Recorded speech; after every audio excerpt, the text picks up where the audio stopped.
Donald Trump is preparing to deploy the military of the United States into all blue cities in order to finally become the authoritarian dictator that he has always wanted to be. Hi, I'm Chris Valenti. Welcome to the Valenti VOD. We have a lot to talk about today, but before we do, I would like to remind you to like, comment, subscribe, and hit the notification bell. Costs you nothing, helps me immensely. If you do want to support the channel financially, please do. Buy merch, use the discount code for Ground News, hit the thanks button to donate, hit the join button to become a member, and become a patron on Patreon. But without further ado, I want to just take a deep dive into the nightmare news here, because we have federal judges in Portland who are ruling that it is deeply unconstitutional and illegal for Donald Trump to deploy the military into Portland. I mean, guys, if you needed me to tell you that it is illegal for the President of the United States to deploy the United States military in the United States of America, then you're a fucking idiot, bro. The way it seems like the way that they're going about this is provoking the Insurrection Act of 1807, which we've talked about on this channel many a time, but currently the military does not have the power to practice law enforcement. Right, that's the police, and that is because of a law called the Posse Comitatus Act, right? The military cannot practice law enforcement. However, there is a way to overrule the Posse Comitatus Act, and that is if this country is undergoing an insurrection, okay? We've talked about this before. Now, that law made in 1807, the whole point of it was for an actual military invasion, because we, the Brits were coming for the War of 1812, and we had the Mexicans on the southern border. It was a completely different fucking time. They weren't talking about political insurrection. But I want to show you what Donald Trump and Stephen Miller and all these fucking fascists in my White House have been saying and doing. So we'll start with this. This is from the Washington Post. Judge deals Trump new setback in plans to deploy troops to Portland. U.S. District Judge Karen J. Immergut temporarily blocked the regime from sending any state's National Guard troops under federal control to Portland. So what Trump's play is right now is to federalize National Guard units from loyalist bootlicking states like Texas, all these red states who are full of inbred hicks who love to lick clean the boot of the federal government that they have claimed for so long that they want a small government.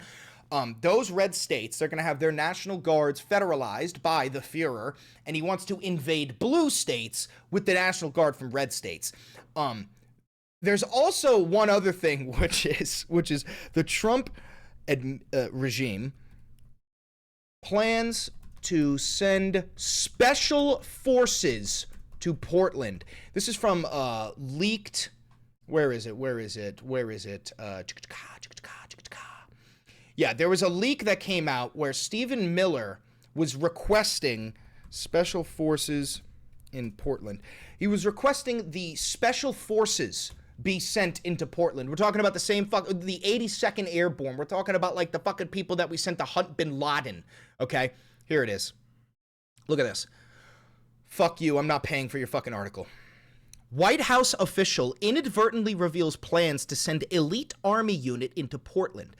Anthony Salisbury displayed chat about deployment of the 82nd Airborne Division on cell phone while in Minnesota. Look at this. So this White House official accidentally leaked this.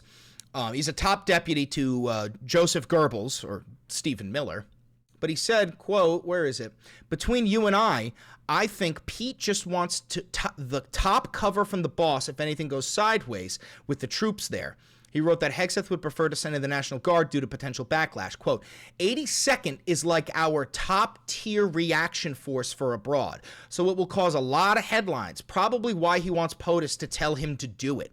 So Pete Hegseth wants to deploy the 82nd Airborne on American citizens in Portland, which is primarily just fucking guys smoking weed and lesbians driving Subarus. And this fucking douchebag wants to send in the 82nd Airborne. Aren't those the motherfuckers that paradropped into Normandy to fight the fucking Nazis, or was that the 101st? God, what a fucking piece of shit joke. All right, so let's start moving through these in order. A federal judge late Sunday dealt another blow to the Trump regime's plans to send troops to Portland after a weekend of heated confrontations between protesters and federal agents there. If you consider ICE to be federal agents, I do not. These are white supremacists and Proud Boys who have been deputized by the Fuhrer, and they wear fucking masks to hide their identity because they know that everything they're doing is illegal, while they fucking zip tie the hands of naked migrant 4-year-old girls. That's not even fucking hyperbole. U.S. District Judge Karen J. Immergut said the government appeared... Oh, that's pretty close to immigrant. Karen J. Immigrant. Said the government... Oh, she's an immigrant! Appeared to be directly defying a previous temporary restraining order from a day earlier, blocking the regime from sending Oregon's National Guard to the city by instead deploying members of California's Guard. Immergut, a Trump appointee, confirmed to the bench in 2019. So this is a Trump appointee. Donald Trump picked this judge, and the judge is saying, nah, Donnie, you can't do that. You can't do that.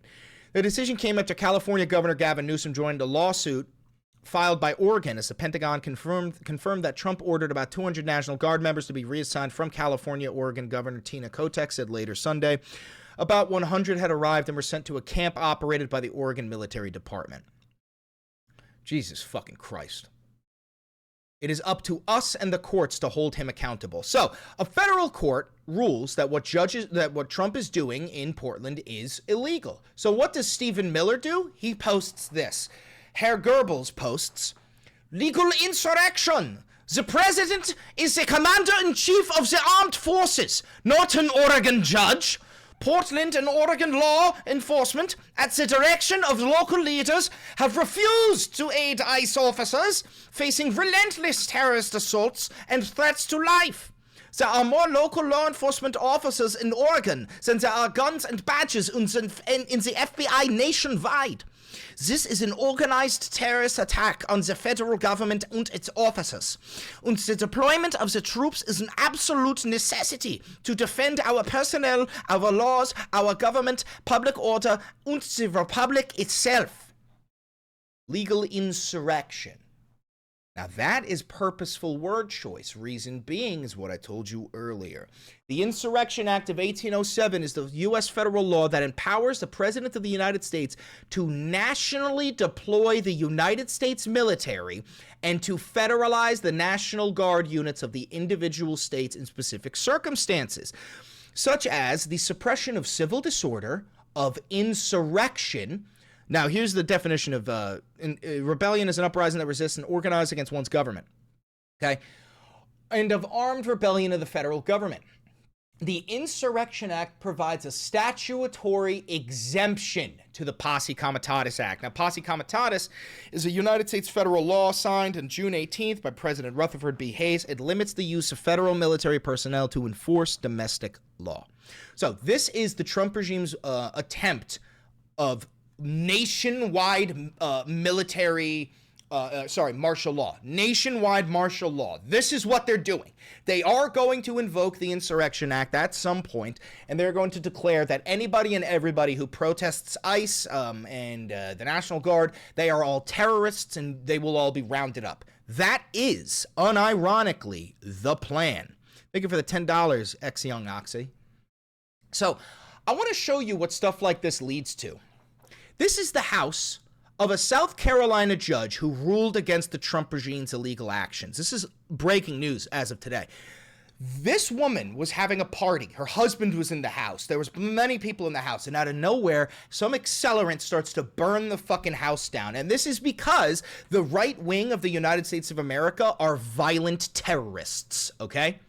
Police are investigating the cause of a fire that burnt down the home of South Carolina Circuit Court Judge Diane Goodstein, who had reportedly received death threats for weeks related to her news. Now, this judge has temporarily blocked the state's election commission from releasing its voter files to the Department of Justice. The DOJ wanted to see who everybody in the state voted for so that they could punish all Democrats. Okay, now she blocked that decision by the DOJ, and now her house is being burnt down. Okay, The Trump regime has sought to drastically reshape the election system in the name of election integrity by requesting and in some cases suing states for voter registration data to compile a comprehensive centralized database. This is incredibly illegal, by the way, incredibly illegal. The regime has sought data from more than 30 states and is considered pursuing criminal investigations into state election officials. If the fire at the judge's house turns out to be targeted, it may mark the latest incident of the startling rise in political violence in the United States. And while the Trump regime has blamed the left's rhetoric for inspiring violence, such as the assassination of conservative activist Charlie Kirk, an attack on a judge would come as the regime has increasingly vilified the judiciary, blasting judges that rule against U.S.A. hating insurrectionists. So, facts don't care about your feelings. The political right in the United States commits far more political violence than the left. That is an irrefutable fact. And now we have a case of what is most likely a far right-wing ultra-nationalist fan of Charlie Kirk burning down a fucking house of a judge that ruled incorrectly. MTA is selling stuff next week. I'm going to get you a Subway sign for your background. Shout out Ovi for getting me a Subway sign in the background. I love that shit. I fucking love that shit. We're going to move on to showing you our fat orange Führer having just bouts of dementia on stage. The first thing we're going to start with is Donald Trump claiming that he knew bin Laden was going to do 9/11 a year before 9/11 and that he tried warning his defense secretary, Pete Hegseth, in the year 2000, when Pete Hegseth was 20 years old and was the secretary of body shots at fucking frat parties, where Pete Hegseth's alcoholism stems from. He was 20 years old in college. You stupid fucking fat orange piece of shit. Watch. Please remember, I wrote about Osama bin Laden exactly 1 year ago, 1 year before he blew up the World Trade Center. And I said, you got to watch Osama bin Laden. And the fake news would never let me get away with that statement unless it was true. But I said 1 year before to Pete Hegseth. I said 1 year before. Where's Pete? I said 1 year before to Pete Hegseth when Pete was 20 years old and I was the president. I said to him, I said, Pete, you gotta watch out for Osama bin Laden. I don't like the name. Is it Egyptian? Egyptians scare me. Oh, that Egyptian looks suspicious. Fuck you and suck my dick, Donnie Diddles, kids. Fucking, the Bush family was working with the bin Ladens for decades. Do you not know that Osama bin Laden was a fucking billionaire? And the New York Times has been writing articles about the brave Mujahideen fighting against a Soviet invasion. We fucking armed and trained bin Laden. And you didn't fucking know shit. But what are you talking about, Pete Hegseth? Where's my Pete? 1 year before. Where's Pete? Where's Pete? In the book, I wrote, whatever the hell the title, I can't tell you. You don't know the title to the book you wrote? You didn't fucking write it, you piece of shit. You had a ghostwriter. You even had a ghostwriter write The Art of the Deal. This dumb fuck didn't even write The Art of the Deal. The Fart of the Steel. But I can tell you there's a page in there devoted to the fact that I saw somebody named Osama bin Laden, and I didn't like it, and you got to take care of him. I saw somebody named Osama bin Laden, and I didn't like it. You gotta take care of him. Oh my God, bro. They didn't do it. A year later, he blew up the World Trade Center, so we got to take a little credit because nobody else is going to give it to me. You know the old story? They don't give you credit, just take it yourself. You want credit for 9/11? You can have it. You can fucking have it. We'll take the credit away from Saudi Arabia and we'll put it on you, Donald. But that's not all. That's not all. Here's a clip of him trying to get the fucking crowd to boo Barack Obama. Failed miserably. Check this out. A man that everybody loves. He was my doctor in the White House, and I got to know him very well. He was also the doctor for Barack Hussein Obama. Have you heard of him? Look at his paws. He's waiting for booze. And he was a doctor. And he didn't get any. You think the fucking Navy is gonna... Oh my God, bro. And also, just so you know, all of these soldiers in the back were handpicked. They had to go through a vetting process to make sure that they were fans of Donald Trump. For a man named Bush.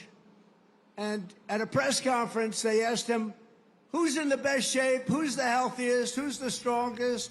Who's the best physical specimen of the three? He said, that's easy. President Donald Trump. And I said, I love this guy. You're so fucking fat that your fat cankles leak out of your socks. Your hands are blue because of all of the intravenous you receive. You're an 80-year-old dementia-ridden, morbidly obese fat fuck. And you think you're in better shape than Barack Obama, who's what, 40 years younger than you? I have a clip of you bitching and moaning about how jealous you were that Obama could go down the stairs without holding the rails. You fat bastard! Legacy, we don't want that. You walk nice and easy, you know. It's also important to note that he's giving this speech to the entirety of the United States military command. All of our generals are in the fucking crowd. Listen to what he has to say. You don't have to set any record. Be cool. Be cool when you walk down, but don't bop down the stairs. So one thing with Obama, I had zero respect for him as a president, but he would bop down those stairs. I've never said, da-da-da-da-da-da, pop, pop, pop. Quote for the President of the United States to our military command is, da-da-da-da-da-da-pop-pop. Let's play that again.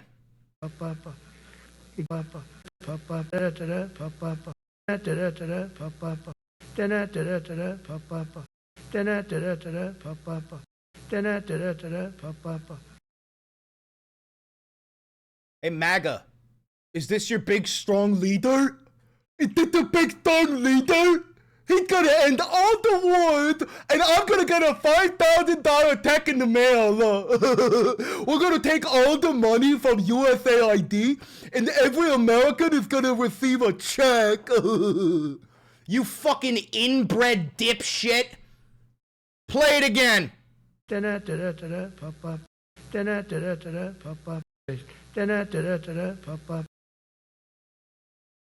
You fucking idiot! He'd go down the stairs, wouldn't hold on. I said, it's great. I don't want to do it. I guess I could do it. But eventually, you couldn't. Bad things are going to happen. You couldn't. You want to know why I know that you couldn't go up the stairs? Is because of this. Trump falling downstairs.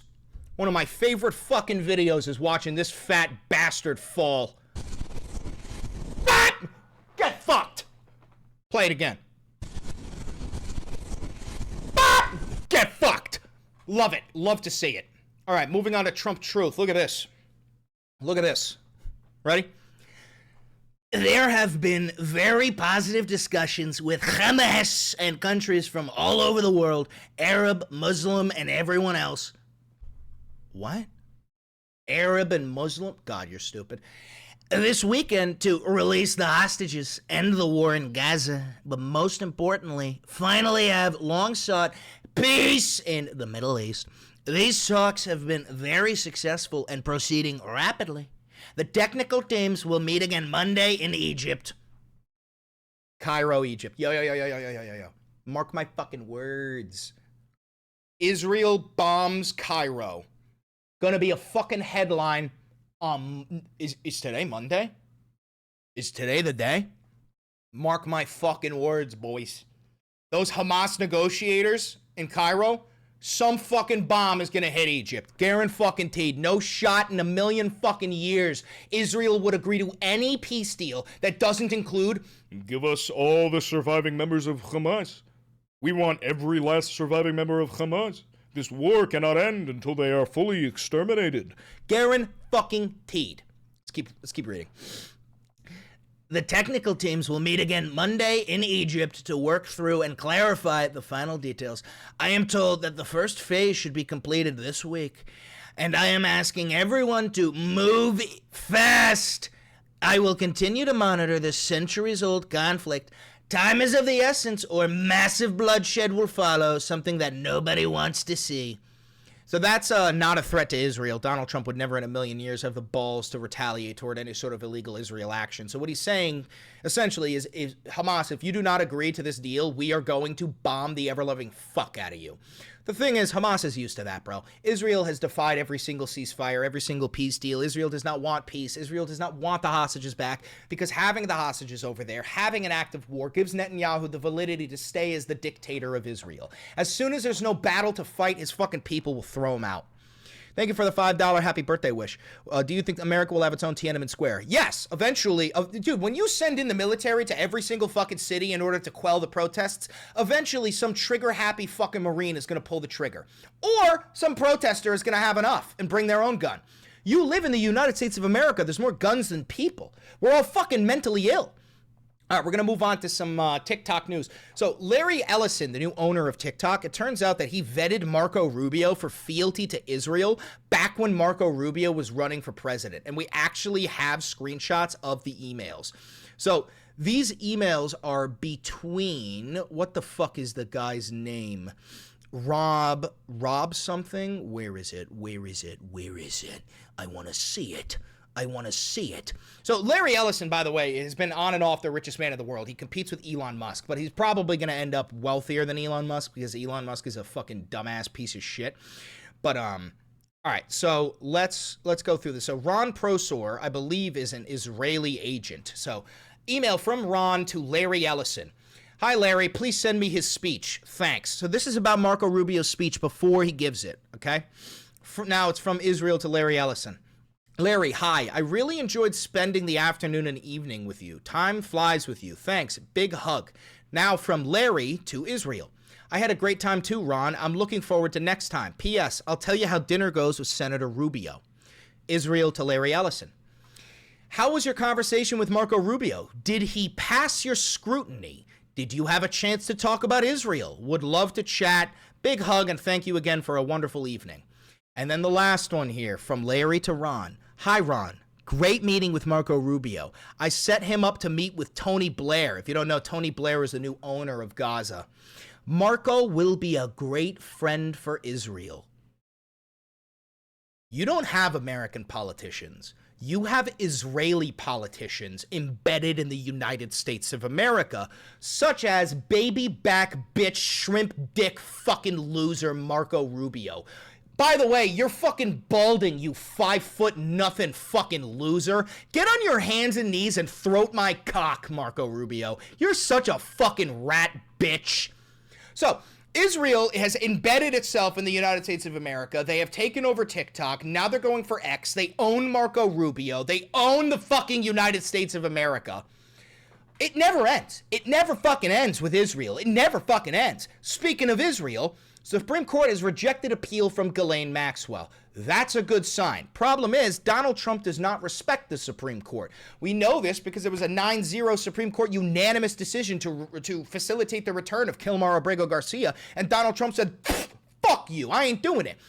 We know he doesn't care about the law. We know he doesn't care about the Constitution. We know he doesn't care about the Supreme Court. So even though the Supreme Court has rejected an appeal from Ghislaine Maxwell, I am willing to bet money that she still gets her fucking appeal. The Supreme Court on Monday declined to hear an appeal of the criminal conviction of Ghislaine Maxwell, the longtime associate of Jeffrey Epstein. The court's actions ends Miss Maxwell's attempt to overturn her conviction, meaning her only chance of early release from prison is likely to be clemency from President Trump. And she will receive it. We already watched, Newsmax ran defense saying that Ghislaine Maxwell is just a victim and she was caught up in all of this. Mind you, Ghislaine Maxwell is literally a rapist. Literally a rapist and a child sex trafficker, okay? But then again, that's actually a brownie point for conservatives. Conservatives love pedophilia. Conservatives love sex trafficking. Conservatives love sexual harassment and rape. That is look at Matt Gaetz, propelled by the conservative. Look at Donald Trump, propelled by the conservatives. Look at all of these, we are talking about rapists and pedophiles. That is the favorites for the conservative party.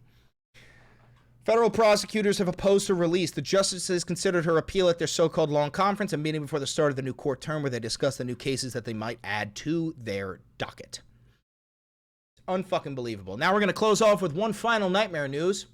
Turns out the $1 Trump coin is real. This is a $1 coin with Trump's fight. Yeah. You see this? The fist up, fight. That's all I need to know to say confidently that was fake. Donald Trump was never fucking shot in the ear. I don't even think that fucking shooter existed. Did you know that when the FBI investigated the apartment of that shooter, he had no silverware?